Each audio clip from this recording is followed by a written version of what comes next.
If any society is to bloom, it has to build a strong and responsible social order to achieve the objectives that are enshrined in its cultural perspective without any discrimination whatsoever it may be. Then only a person can be said to be a free man and able to achieve the rights, responsibilities and duties, and awake his conscience to protect the rights of himself as well as that of others. In the words of the architect of Constitution, Dr. Babasaheb Ambedkar, any society which recognizes the rights to be exercised freely by men without any discrimination whatsoever may be and help them to lead a dignified life with liberty can be called as a free society from all infirmities. Such a society will certainly produce free men to analyze, examine the veracity and usefulness of every aspect of polity in a critical fashion for its betterment and for all round development. To build such an egalitarian society, as rightly said by Swami Vivekananda, education which can form the character's strength of mind, sharpening the intellectuality already inherent in every human being, is necessary to impart to make every citizen to stand on their own feet. This could be achieved through imparting human right education, which is the composition of these cherished values and promises to shape the beliefs and attitudes that encourage all individuals to uphold the rights of theirs and that of others.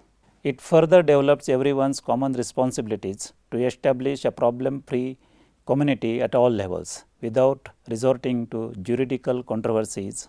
Rights-based education prepares men to meet exigencies of the future and to alleviate the intensity of conflicts for better augmentation of the rights that are guaranteed by law.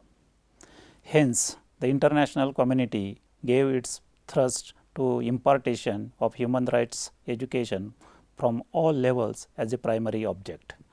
After the Second World War, in order to wipe out the tears from every human eye and to bridge the gap between the rich and poor, the nation states adopted the Charter of United Nations, followed by Universal Declaration of Human Rights and a number of other legal instruments guaranteeing the promotion of human rights in every sphere. However, the turn of events in the 70s and 80s and the impact of decolonization have brought in a number of problems such as hunger, mass movement, genocide, racism, torture, human trafficking, terrorism, corruption, discriminative practices on various grounds, abuse of rights of weaker sections, infighting among individuals, degradation of values, morals and cultural perspectives. These and other events led to the international community to reassure their commitment for the promotion and protection of human rights of the individual through World Conference on Human Rights in 1993 at Vienna. Accordingly, the conference highlighted that to establish a conflict-free society and assure the life, liberty and dignity of the individual at all times, education is the only vital apparatus through which the culture of human rights needs to be inculcated. The General Assembly of the United Nations, considering the directive of the member states, declared two spells of decades as the decades for human right education. The first one was between 1995 to 2004 and second one is the present decade, that is 2005 to 2014 as the decade of human rights education for sustainable development. These decade plans drew up a number of action plans to be implemented by the states both at the international and national sphere from the grassroots levels. However, the General Assembly, after a review in 2010, expressing its dissatisfaction over poor record of accomplishment of the states parties in implementing its mandate, finally declared in 2011 that human rights education is a lifelong process which needs to be imparted through education and mass-based programs to make the citizenry of the world to become free, wise men to exercise their rights freely and to lead a life with liberty and dignity.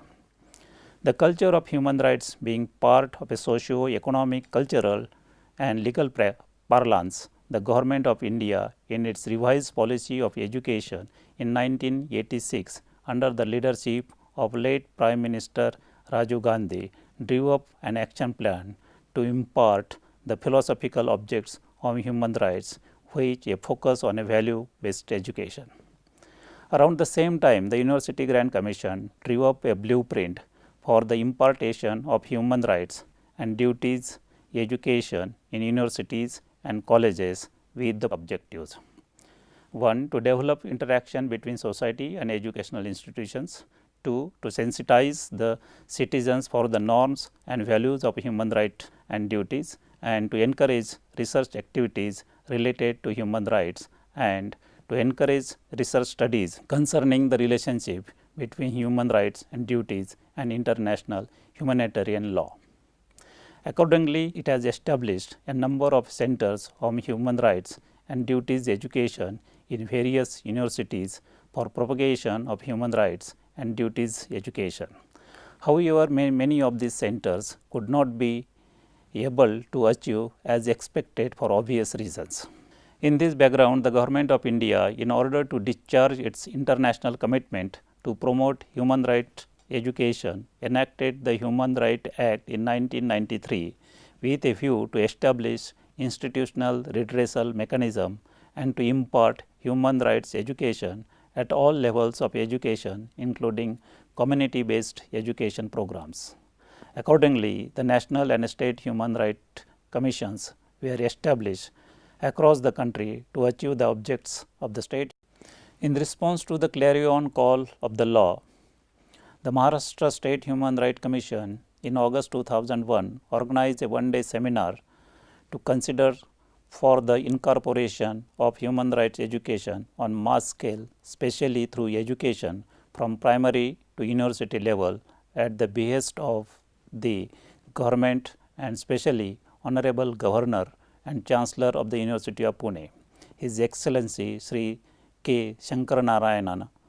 In order to support the objective of the Maharashtra State Human Rights Commission and to make the state of Maharashtra the first state in the country to take lead in offering human rights and duties education, the University of Pune made a presentation by the Vice Chancellor to introduce the human rights education program compulsorily to all its young pupils in the presence of the high-level dignitaries of the state, which include the Governor, the Chief Minister, Deputy Chief Minister and Education Minister et al.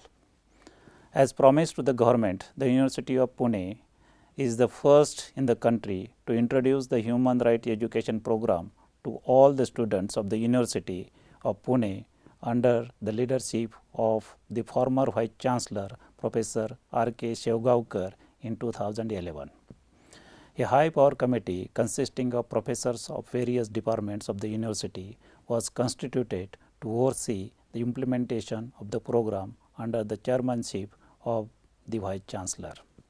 I take this opportunity to thank all the members of the committee for their valuable suggestions to make the program a grand success. I also thank Dr. T.S.N. Sastry, the coordinator of this program, who is constantly working hard to oversee the implementation of the program. Basing on the recommendations of the committee, the university introduced 3 courses of 1 credit each. The courses are Introduction to Human Rights and Duties, Human Rights and Vulnerable Groups, Human Rights and Duties in India, Law, Policy, Society and Enforcement Mechanism. The first course is compulsory to all the students, and in the remaining 2, the students are free to choose any one paper.